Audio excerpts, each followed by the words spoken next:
Minasan, okarinasai. Today, someone I admire a lot, a very beautiful girl with a wicked personality. We have the same sense of sarcastic humor, so I really vibe with her. Sally Amaki, born April 26 in the year of 2000 in Los Angeles, California. Assigned to the Sony Music Records label. Today's video will be in a different format than I usually do, since Sally is mostly known for her singular idol role. I will be covering that in intense detail and then moving on to the other stuff that she has done.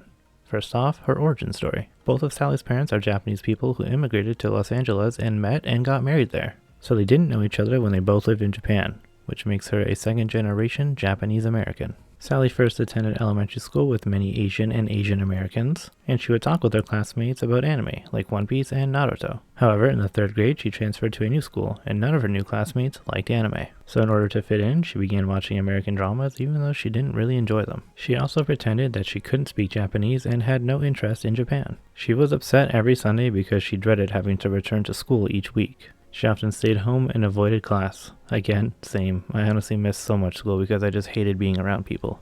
At home, she began watching Gintama and would listen to the lead seiyuu Sugita Tomokazu on the radio. From him, she learned what a seiyuu was and reignited her interest in anime. Years later, Sally began cosplaying and attending Anime Expo in LA. She made friends with people who liked her cosplay and shared her interests. With newfound confidence, she decided to seriously pursue her career of becoming a seiyuu. She wanted to move to Japan and study voice acting, and one of her teachers told her to follow her dreams, but her parents and older brother seemed to oppose the idea. Honestly, I doubt it in a very malicious way. It's more like they didn't want their little girl, who is admittedly very attractive, going to a new country and having weirdos all around her. However, apparently Sally started to make her own money by making study materials for tests and selling them. Big brain stuff right there. Around 2016, Sally moved from LA to Japan by herself to pursue her dreams. She felt that anime brought a positive influence in her life and she wanted to contribute back. But she took and failed many auditions, in part due to her limited Japanese proficiency. Towards the end of the year, she successfully auditioned for an idol anime girl group project, later named Nanobun no Niju ni, or 22/7, like a fraction. Though she actually didn't want to become an idol, she just wanted to become a voice actress. However, she got the role, voicing the very lovable Sakura Fujima, also doing the mocap for her as well. She actually didn't even know this was an audition for a digital idol unit, instead thinking it was just a seiyuu audition for an idol character.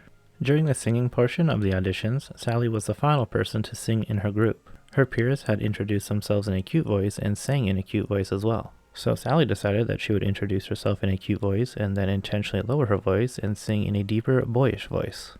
She did this to appeal to the auditioners and to show off her voice range, given that the role was also for voice acting. The 3rd stage was dancing, and she did not know the song that she would dance to until the day before. When she found out the song, she realized she did not know the choreography. Apparently, she tried to find a video of the dance online, but was unsuccessful. So when it came down to it, she wound up focusing on self-expression and energetic appeal instead of the perfect choreography, also mostly showing off her amazing athleticism. Before the final audition, she was told not to show up in makeup and without styling her hair. When she arrived, she noticed the other candidates were actually wearing makeup, which confused her, and she asked them if they were also told not to wear any makeup. And they said that they were also told that, but they decided to wear some anyway. And that right there is the difference between an American and a Japanese girl. You will never see a young Japanese girl with a bedhead out in public.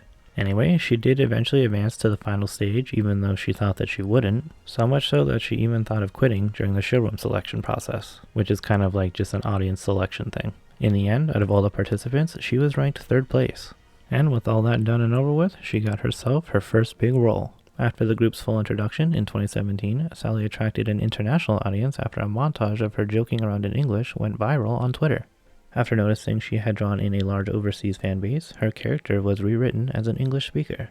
And now we jump to 2019 with her first named role outside of Nanobun, that being Betsy Beltoise in Kaguya-sama.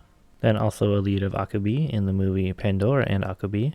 However, this year she revealed that she has suffered from social anxiety disorder since joining the idol group. She then said that she would be absent from handshake events while receiving treatment. She is doing better nowadays, but she often jokes around about how bad her headspace is. Moving on to 2020, the only noteworthy thing was that the Nanobun anime began to air, and she would reprise her role of Sakura. In 2021, she voiced in another movie, The House of the Lost on the Cape, with the role of Zashiki Warashi. Never even heard of this movie, a really weird name. But she was also Satsuki Hanakaze in Joran, as well as Jimena Valdez in Let's Make a Mug 2. And last for this year, Barrett in Peach Boy Riverside. 2022, her only anime role was a small one in a pretty big show, Eliza Shimizu in Bocchi the Rock. Though that is her only anime role, I will mention something else. I would usually wait until the video game section, but I feel this is important for this part. This year, she was revealed to be the voice of Kiriko Komori in Overwatch, having an amazing cinematic short to go along with the character's debut. Me personally, as a support main, I play as her a lot and always spam her voice lines so I can hear more of Sally's beauty. You'd think she would also voice her in the Japanese version, but Aifaruz does. Still a top tier seiyuu though. Which leads me to the next thing. This year of 2023, Sally recently finished voicing Carol Alston in Tomo-chan is a Girl, also seeing the first ending with the other castmates. This character though, she does voice in the English version, her first time doing so, also having her join the very small list of seiyuu to accomplish this feat. Also recently, Sally hosted the Crunchyroll Anime Awards. Say what you will about the award show itself, that's a pretty cool thing for her. She is currently voicing Catherine Griebel in World Die Star, singing the opening with the other leads, and even having an insert song in the first episode. It's been a really good year for her so far. Since her debut, she has had a small amount of unnamed stuff in shows like Dive, Real Girl, Hypnosis Mike Division Rap Battle, and Fate Grand Order Absolute Demonic Front Babylonia. That is a mouthful. Aside from Overwatch, her only video game credits are for a visual novel game on the Switch, being titled Kimi wa Yukima ni Koinegao, and then Mage Record, of course, her character having the most generic American name there is. And concerts just kind of include all of the Nanabun lives. And since the group isn't really mainstream, despite having a fine anime, they haven't really been guests at many events. Nothing I can find at least. But her alongside some of the girls have been guests at conventions, like Anime Expo 2018, Crunchyroll Expo 2019, and Creators Superfest 2019 in Indonesia. She's definitely done some traveling with the girls, so that's really cool. I'm really hoping to see them at Animax or Anisama one year. And now onto the fun facts. I got a lot, so buckle up. First up, as always, she's 165 centimeters or 5'5", fairly tall for a Japanese girl.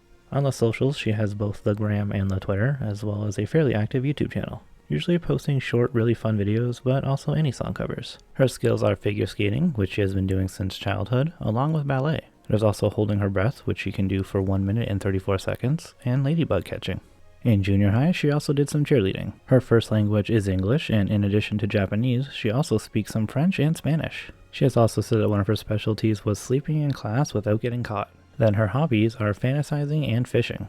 Prior to the consent of using their real names for voices, she went under the alias Hino Hikari, which sounds way more like a song to me, so it might just be a translation error. I've also seen her to be credited as Mai Imai. Aside from her current career, Sally has also said that she wants to be a comic artist or an illustrator. She also privately enjoys writing fanfiction about various anime characters. She was once in a Love Live cosplay group with her friends. Her favorite member is Kotori, but she also really likes Maki, even cosplaying as both of them. She is also dressed up as the character Mirai Kuriyama from Beyond the Boundary, and liking the character Ai Shindo from the same series. When it comes to anime in general, she loves Keion and Gintama, mostly because of the main character Gintoki. She's even been noticed by Sugita on Twitter, who voices Gin, and he is her main inspiration.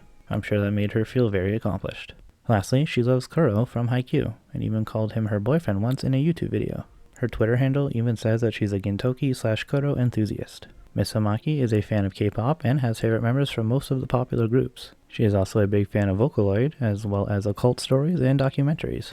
Keeping up with the occult stuff, although she does not like Goro movies or anime, she loves to read Goro manga, Goro being a subgenre of horror. I wonder if she likes the Ito Junji stuff. I'm sure she does.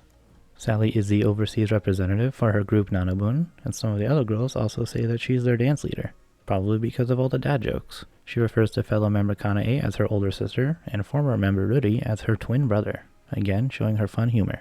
Actually keeping up with Ruri, after her graduation from the group, Sally is now currently the tallest member. Though one time she did claim that she had shrunk 0.5 centimeters since her last health checkup. When asked which Nanabun character she would like to portray besides her own, she replied with Akane Murayama, due to her being the complete opposite of her own character. And now we're close to the ending here with some random one-off facts. Sally has bad eyesight and wears contacts. I guess she actually wears different contacts for different occasions. After graduating from idolwork, she plans on moving to Canada or Singapore. I never see her talking about video games, but apparently she does own a Nintendo Switch. She claims to have an odd interest in eggs, and she also enjoys snowboarding. She said that her favorite thing is to be in the closet because she has a sense of privacy and feels comfortable in there. Clearly, she does not have claustrophobia. When asked which deep sea fish she would like to become friends with, she replied with a blobfish. She has said that her personal emoji is a koala because her face is shaped like one. She owns a dog named Belle, which coincidentally is the same name as fellow member Kawase Uta's dog. And finally, Sally is very good friends with Chiharu, Aimee's little sister. Chiharu actually used to be the leader of Nanabun for about 4 years, hence their good friendship. And with that we have reached the ending. Sally is such a smooth talker, with her always giving random pickup lines to the camera. She's definitely a fun, positive influence on the other girls in the group. After watching just a couple of videos on her channel, you'll see what I mean. One of the best type of people to exist. When she speaks Japanese, it's such a high-pitched, cute voice, and then she pulls out the English with such a deep, dark tone to it. I honestly love it. Thank you so much for watching. I hope you've enjoyed and learned something new. Next time, another very attractive lady who is half Japanese and half Korean. I look forward to seeing you there.